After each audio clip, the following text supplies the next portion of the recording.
ஆரோக்கியமான ஒரு டேஸ்டியான சட்னி எப்படி செய்யலான்னு பார்க்கலாமா? நீங்கள் நம்ம சேனல் புதுசாக இருந்தீங்கன்னா சப்ஸ்கிரைப் பண்ணிவிட்டு பாருங்கள். இந்த சட்னி வந்து ரொம்பவே ஹெல்த்தியானது, கருவேப்பிலை சட்னி. இது செய்கிறது ரொம்பவே ஈஸி. இது என்னென்ன தேவைன்னு போட்டிருக்கேன். இதை பார்த்து தேவையான பொருட்களை ஃபஸ்ட்டு எடுத்து வச்சுக்கோங்க. இது எப்படி செய்யலான்னு பார்க்கலாம் வாங்க. ஒரு கடாயை எடுத்து வச்சுட்டு நல்லெண்ணெய் ஊற்றிக்கோங்க. இந்த ஹெல்த்தியான சட்னி செய்கிறதுக்கு வந்து நல்லெண்ணெய் தான் ரொம்ப டேஸ்ட்டு கொடுக்கும். இதுக்கு வந்து ஒரு 10 பல் பூண்டு போட்டுக்கோங்க. அப்புறமா ஒரு 2 துண்டு தேங்காய் சேர்த்துக்கோங்க. பொடிசாக கட் பண்ணி சேர்த்து அதையும் லைட்டாக வதக்கி விட்டுருங்க. ஒரு 2 பெரிய வெங்காயம் எடுத்துக்கோங்க. சின்ன வெங்காயம் சேர்த்துக்கலாம். இப்போ ஒரு 5 காஞ்ச வத்தல் சேர்த்துக்கோங்க.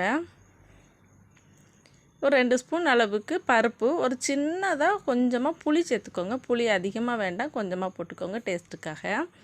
கருவேப்பிலை இப்போ 2 கை நிறைய கருவேப்பிலை போட்டுக்கோங்க.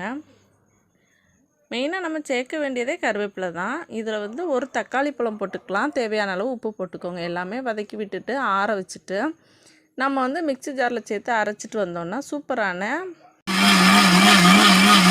சட்னி ரெடி. இது வந்து இட்லிக்கு, தோசைக்கு ரொம்ப டேஸ்டியாக இருக்கும்.